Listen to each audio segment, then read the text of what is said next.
mo? Kukulam yan? Tapos na yan. Patrick? Michelle, anong issue? Si Michelle ang first love ni Patrick.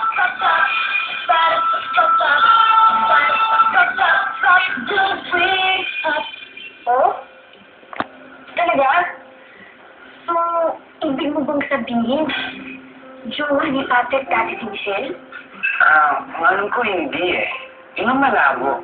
Hindi naman naging sila. Pero, kay Patrick, sila. So siya pala yung kinukwento sa amin ni Patrick. Si babae soba na nakit sa kanya. Oo. Kahit hindi family sila, sobrang minahal niya si Michelle. 13 pa lang siya nun. At 15 si Michelle. He was really in love. May romantic side din pala si Patrick, no? Oo. Pero, bigla lang nawala si Michelle. Pumunta siyang Maynila. Simula nun, hindi na siya nagparamdam kay Patrick. Kaya sobrang heartbroken kapatid ko. Dahil sa kanya, muntik na nasira ang buhay niya. Hindi ko naman sinasadyang paasahin ka eh. Kaya kung ano mang nagawa ko sa'yo, Patrick, I'm sorry. Please, kalimutan na natin yun. Sana maging friends ulit tayo. Malis ka na. Pero Patrick, Kaya mo na ako pwede.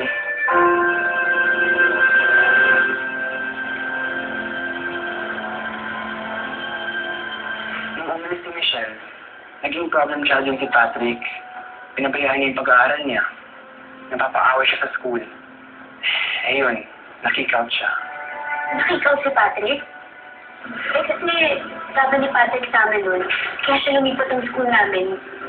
Kasi wala ba maganda yung school yung dati? Buti na nga may connection si Madad sa school ninyo. Nakapasok pa rin siya, kahit nagsimula ng classes niya. Teka, bakit ba kasi biglang nawala yung Michelle? Ang sabi niya, pupunta siyang Manila to pursue her dream. Batang-bata pa lang yun, gustong-gusto niya maging artista. Hanggang ngayon, hindi naman alam kung nangyari sa kanya since she left 3 years ago. Bumalaws pala yung babaeng yun. Hirap sa piligin ang utak. Kawawa naman yung best friend ko.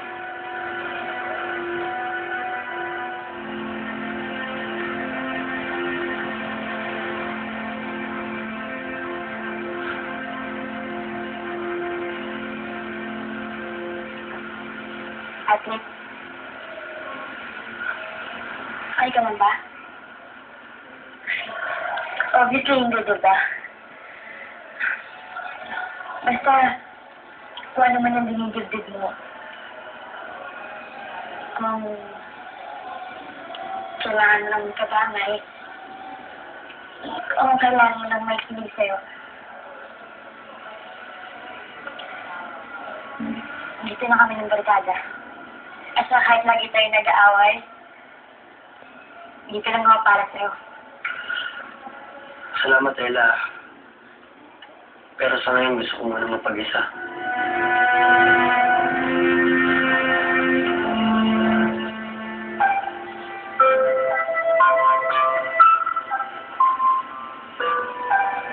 Ha?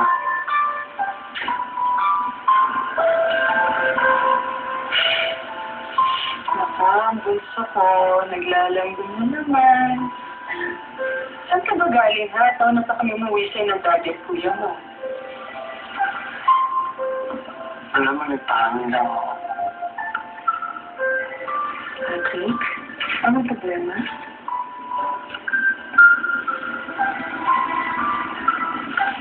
Kaya magkaila sa akin. Huli kong nakitang ganyan ka, nung araw na iwan ka ng Michelle na yun. Anak, isa lang talaga request ko sa'yo. Matuto ka na sa pagkakamali mo. Huwag ka nang iinggap ulit kay Michelle. Ayokong makita ka na namang nasasaktan dahil sa babae niyo. Hindi talaga ba? Hindi mo nangyari yun. Kaya mo ba yung makasakit sa akin ng ganun? Hindi na ako papayag.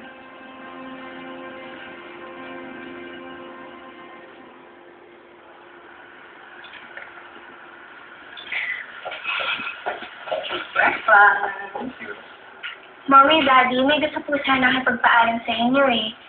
Di ba po may event sa resort ni Jason this weekend? Yung invited po kayo as judges? Nag-confirm na nga ako sa tito ko eh. Daddy, pwede po ba ako mauna na doon? Gusto ko na po kasi umalis bukas eh. Sumunod ka na lang sa amin. Mommy, kailangan ko po kasi ng time alone ni Jason. I've decided. Sasagutin ko na po siya. Ha?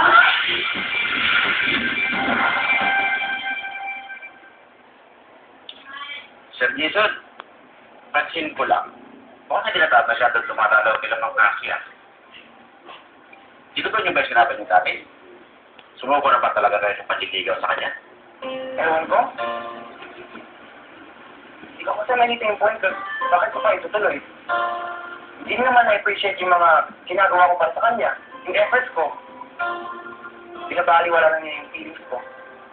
Di ba po sabi niyo po, pag-isipan ko mabuti yung desisyon ko? Don't get us wrong, baby. Hindi namin sinasabi na mali ang desisyon mo. Concerned kami with your parents. Wala naman po kayong dapat alalahanin.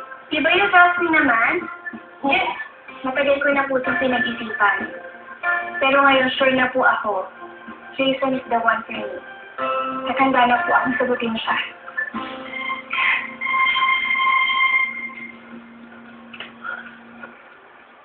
Nakikita mo naman kasi sa mga mata ng isang tao kung ano yung totoong nararamdaman niya para sa'yo.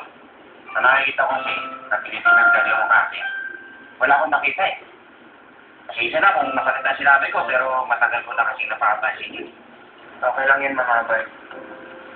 Siguro, masyado lang ako ingat sa kanya nun. Para tanggapin yung totoo.